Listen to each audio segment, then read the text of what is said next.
শীতকালে তো পালং শাক দিয়ে ডাল প্রত্যেক বাড়িতেই তৈরি হয়ে থাকে। আজকে তৈরি করব আমি মেথি শাক দিয়ে ডাল, অর্থাৎ মেথি ডাল। নমস্কার বন্ধুরা, আজকে আরও একটি নতুন রেসিপিতে আপনাদের সবাইকে স্বাগত। মেথি ডাল তৈরি করার জন্য আমি আমার পরিমাণ মতো 1 কাপ ছোলার ডাল নিয়ে নিয়েছি, ওজন হিসাবে প্রায় 200 গ্রাম। ডালটাকে প্রথমে ভালো করে 2 থেকে 3 বার ধুয়ে নিয়ে তারপর একটা প্রেসার কুকারের মধ্যে নিয়ে নিলাম। ডালটাকে সেদ্ধ করব, তার জন্য ডালের সঙ্গে দিয়ে দিচ্ছি আধখানা মাঝারি সাইজের টমেটো, 2 টুকরো পেঁয়াজ, কাঁচা লঙ্কা, স্বাদ অনুযায়ী নুন আর সামান্য পরিমাণে হলুদ। জল দিয়ে প্রেসার কুকারে 2টো সিটি দিয়ে প্রেসারটা রিলিজ হওয়া পর্যন্ত রেখে দেব। এদিকে আমি অন্যান্য প্রিপারেশনগুলো করে নিচ্ছি।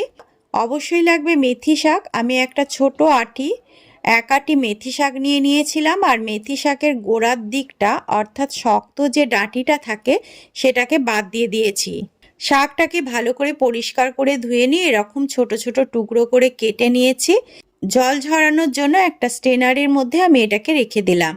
একটা প্লেটের মধ্যে রান্না করার অন্যান্য উপকরণগুলো নিয়ে নিয়েছি 2টো বড় সাইজের পেঁয়াজ কুচি, একটা ছোট টমেটো কুচি, একটা কাঁচা লঙ্কা, 1 ইঞ্চি পরিমাণ আদা, 6 কোয়া গোটা রসুন, আর 2 কোয়া রসুন আমি ছোট ছোট টুকরো করে কেটে নিয়েছি। আর একটা বাটির মধ্যে নিয়ে নিয়েছি 6 থেকে 7 কোয়া মতো কাজু বাদাম আর কিছুটা শুকনো নারকোল। এবারে চলে এলাম রান্নার পদ্ধতিতে। প্রথমে একটা কড়াই গরম করে নিলাম। কড়াইয়ের মধ্যে দিয়ে দিলাম ছোট চামচের 2 চামচ সর্ষের তেল। তেল গরম হয়ে যাওয়ার পর এর মধ্যে দিয়ে দিলাম গোটা রসুন। রসুনটাকে কয়েক সেকেন্ড ভেজে নিয়ে এর মধ্যে দিয়ে দিলাম কুচিয়ে রাখা 1 ইঞ্চি আদা রসুন কয়েক সেকেন্ড ভেজে নেওয়ার পর এর মধ্যে দিয়ে দিলাম কাজু বাদাম এবং শুকনো নারকোল। শুকনো অথবা ফ্রেশ নারকেলও আপনারা ব্যবহার করতে পারেন। সমস্ত কিছুর গায়ে যখন একটু হালকা বাদামি কালার চলে এলো তখন এর মধ্যে দিয়ে দিচ্ছি একদম একটা সিক্রেট উপকরণ, যেটা ছাড়া এই রেসিপি অসম্পূর্ণ। সেটা হলো 1 চামচ বেসন। বেসনটা দেওয়ার জন্য রেসিপির মধ্যে একটা নতুনত্ব স্বাদ চলে আসবে। বেসনটাকে দিয়ে ভালো করে ভেজে নিতে হবে যাতে এর কাঁচা গন্ধটা চলে যায়।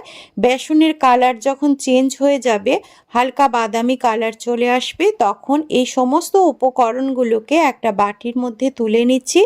তারপর এগুলোকে ঠান্ডা করে প্রয়োজন অনুসারে জল দিয়ে একটা মিহি পেস্ট তৈরি করে রাখবো। এখন ওই কড়াইয়ের মধ্যে আরও ছোট চামচের 2 চামচ তেল দিয়ে দিলাম। তেল গরম হয়ে যাওয়ার পর এর মধ্যে দিয়ে দিলাম একটা ফাটিয়ে রাখা শুকনো লঙ্কা, 1/2 চামচ মতো গোটা জিরে, সামান্য পরিমাণ হিং আর কয়েক দানা চিনি। এবারে এই সমস্ত উপকরণগুলোকে কয়েক সেকেন্ড ভেজে নিতে হবে। ভাজা হয়ে যাওয়ার পরে এর মধ্যে দিয়ে দেব কুচিয়ে রাখা পেঁয়াজটাকে হালকা করে কালার চেঞ্জ হওয়া পর্যন্ত ভেজে নেব। পেঁয়াজ ভাজা হয়ে যাওয়ার পর এর মধ্যে দিয়ে দেব কেটে রাখা টমেটো এবং কাঁচা লঙ্কাটা। আর টমেটো যাতে তাড়াতাড়ি নরম হয়ে যায় তার জন্য এর মধ্যে স্বাদ মতো নুন দিয়ে দিয়েছিলাম। ডাল সেদ্ধ হওয়ার সময় নুন দিয়েছি, তাই বুঝে একটু নুনটাকে দিতে হবে। নুন দিয়ে টমেটোটাকে নাড়াচাড়া করে বেশ খানিকক্ষণ নরম হওয়া পর্যন্ত ভেজে নিলাম। তারপর এর মধ্যে দিয়ে দিলাম 1/2 চামচ মতো লঙ্কার গুঁড়ো আর সাথে দিয়ে দিলাম অল্প পরিমাণ হলুদ। ডালে যেহেতু হলুদ দেওয়া আছে তাই এখানে অল্প পরিমাণে হলুদ ব্যবহার করলাম।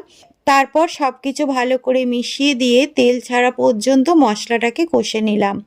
মশলা কষা হয়ে যাওয়ার পর এর মধ্যে দিয়ে দিচ্ছি কুচিয়ে রাখা মেথি শাকটাকে দিয়ে ভালো করে নাড়াচাড়া করে একদম লো ফ্লেমে রেখে মেথি শাকটাকে সেদ্ধ হওয়া পর্যন্ত ভেজে নিতে হবে।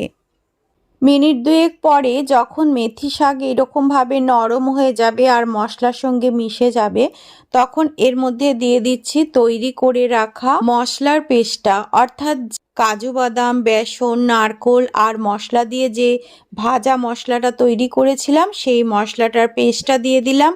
আর মশলার বাটি ধুয়ে কিছুটা পরিমাণ জল দিয়ে দিলাম। দিয়ে এবার সমস্ত কিছু মিশিয়ে গ্যাসের ফ্লেমটাকে লো টু মিডিয়ামে রেখে মশলাটাকে ভালো করে কষে নেব। মশলাটা কষে নেওয়ার জন্য ঢাকা দিয়ে দিলাম। আর গ্যাসের ফ্লেমটাকে লোতে রেখে ঢাকা দিয়েই মশলাটাকে আমি কষে নেব। মিনিট 2 মতো কষে নিতে হবে আর মাঝে মাঝে একটু করে নাড়াচাড়া করে দিতে হবে। এখন ঢাকাটা খুলে নিয়েছি, দেখুন মশলাটা একদম শুকনো শুকনো হয়ে এসেছে প্রায়। মশলাটা কষে নেওয়ার পর ঠিক এইরকম মাখা মাখা হয়ে আসবে। আর এদিকে ডালটাও বেশ ভালো করে সেদ্ধ হয়ে গেছে। ডাল সেদ্ধও হয়ে যাবে অথচ গোটা গোটাও থাকবে, এই রকমভাবেই ডালটাকে সেদ্ধ করে নিতে হবে। এখন এই শাকটার মধ্যে আমি ডালটাকে ঢেলে দিলাম আর ডালের সঙ্গে সমস্ত কিছু একবার ভালো করে মিশিয়ে দিলাম। প্রায় মিনিট খানেক মতো নাড়াচাড়া করে নিলাম। তারপর এর মধ্যে দিয়ে দিলাম প্রয়োজন অনুসারে জল। প্রেসার কুকারের মধ্যে জল দিয়ে সেই গরম জলটা আমি এর মধ্যে দিয়ে দিলাম আর সব কিছু ভালো করে মিশিয়ে দেব। মিশিয়ে দেওয়ার পর বেশ কিছুক্ষণ সময় ধরে কুক করে নিতে হবে যাতে সমস্ত কিছু মশলার ফ্লেভারগুলো ভালো করে ডালের মধ্যে ঢুকে যায়। তার জন্য গ্যাসের ফ্লেম লো করে দিয়ে এটাকে ঢাকা দিয়ে মিনিট 2 মতো কুক করে নিয়েছি। এখন সমস্ত মশলা এবং ডাল বেশ ভালোভাবে মিশে গেছে। এই অবস্থায় আমি ডালটাকে নামিয়ে নেব। তারপর আবার কড়াই গরম করে এর মধ্যে দিয়ে দিচ্ছি 1 টেবিল চামচ মতো ঘি।